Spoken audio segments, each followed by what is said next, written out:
know, when you run a sweepstakes-based business, you're used to telling people, remember, look at the fine print. So here it's very important that you look at the fine print before we actually did part. We thought that we would talk a little bit about not just our pitch, but what we've learned in the process of making the pitch and how that's shaped our business. Lottery Rewards is essentially, this is what we do. We provide all lottery players in every state in the United States with a free second chance. Our app and our technology enables you to download our app, you scan any non-winning lottery ticket, lotto or scratch-off ticket, you scan that ticket and you're automatically entered into a daily chance to win a cash drawing, and then also you're awarded reward points, much like the airline programs, for each ticket that you enter, and then you can redeem those points by entering other sweepstakes and contests that are part of our platform. This is how it works. As I said, you scan any non-winning ticket, you then get the automatic entry, you then can use your points on the game platform to enter a variety of other sweepstakes.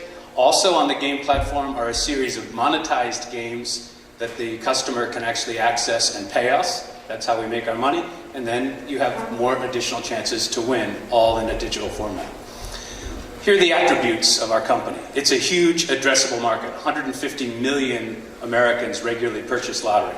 Estimates are 30 million purchase lottery every single day. And there's virtually no digital engagement. The states who run the 46 different lotteries are very sort of behind the curve when it comes to using digital applications. So the customers are really the victim of that. They don't have much opportunity for digital engagement. Lottery second chance is simple and powerful. I mean, it's kind of, right? You didn't win, you want a free second chance. What's not to like? It's almost a no-brainer. Where a few handful of states that have offered a second chance program, the digital penetration is off the charts. The standout is up in New Hampshire, where 1 out of every 3 adults in the state have registered and participate in the digital lottery second chance program. It's a deeper penetration than Twitter in the market.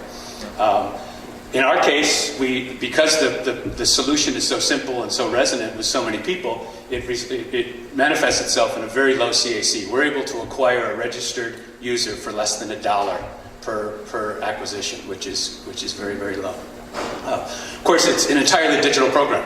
The product we give, the product we serve, is entirely digital. There's nothing to be inventoried, nothing to be shipped, nothing to be stored. It's one of the last great internet applications, much like, buying stocks 20 years ago or making airline reservations, all things that are much better, inherently digital things that are made much better when done via digital and mobile applications. This lottery execution fits that bill. The proven revenue elements that we've woven into the engagement platform, things like social casino, which is, if you understand how social gaming works, it's basically the person pays to play, but they don't win a prize. If you had asked me 10 years ago, would that work in my experience running a lottery, I'd say, no, that's stupid. Who's going to pay for a chance to win if they don't actually win any cash? Fact of the matter is, social casino gaming is now a $5 billion a year business. So we integrate those types of games on our platform as well. And between the combination of various monetized elements, the return on the CAC is over 100 times. So in other words, it costs us less than $1 to acquire a customer. On a yearly basis, those customers are projected to return more than $100 in revenue per user.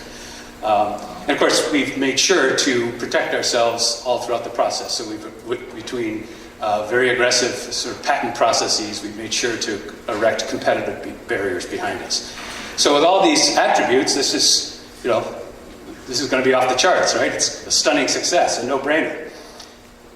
This is the path we chose to take those attributes to market, so to speak, particularly for the investor community. We started with small money, right? As sort of friends and family, people that knew us, had confidence in us. They didn't necessarily get the whole thing, but they had confidence in us. We used that money to develop the concept, and we framed up the concept.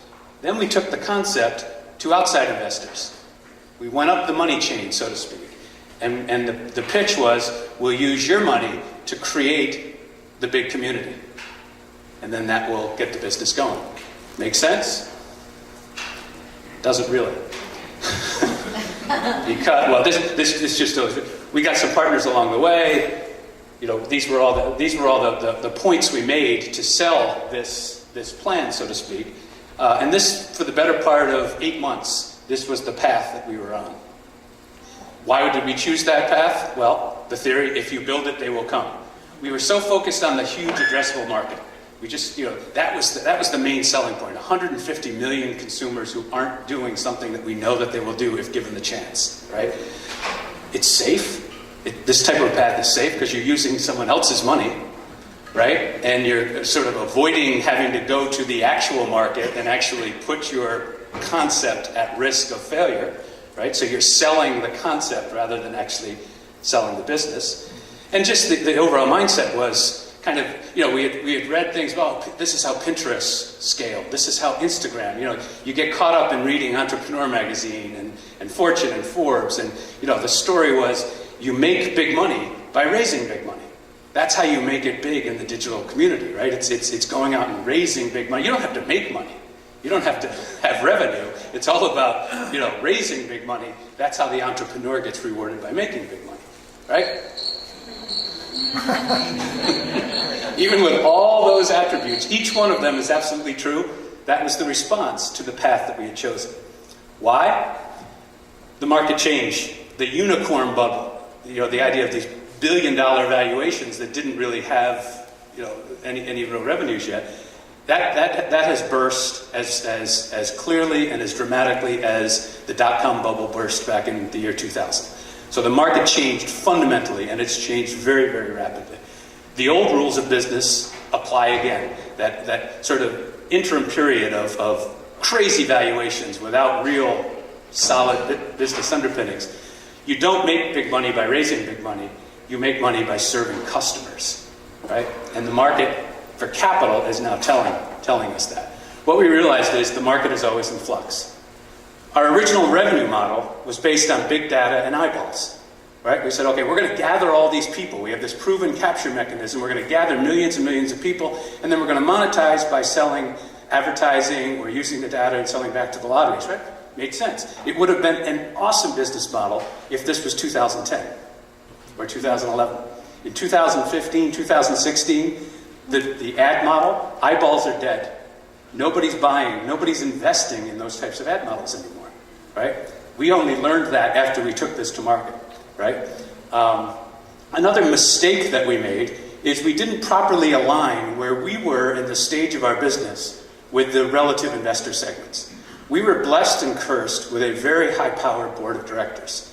Our chairman used to run the retail division at Morgan Stanley in New York. Another board member ran the gaming division at Goldman Sachs. So we have all this high-powered credibility.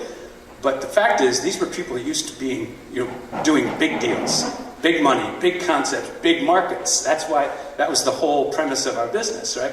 But we misaligned in terms of what the actual market for capital was. So what we learned is, if something is conceptual, right, you really have no business trying to raise money from Series A type investors, right? We took 15, 20 meetings only to learn when they said, well, are you revenue or pre-revenue? Well, we're pre-revenue. Sorry, right? So you really have to understand where you are in your business alignment, or in your business progress, and align that up with the segmentation of the investor communities. And we didn't have a sufficient appreciation for that. We're now on the right path, I believe, and we're seeing it's manifesting itself in much, much better traction in the investor community. Still raise the small money. We are now focused much more on product and customer, proving the concept in actual interface with the customer. Not taking a concept to big money, but taking actual results. And then take that to the outside investor and have them participate. Now, this is where it comes in the before we failed part. Right? Because we're still very much in operation and we're actually got a good head of steam going. Why were we able to adjust on the fly and why did we not fail? Right? I believe that number one is we kept the overhead low. Right? We didn't use the initial friends and family money to go hog wild.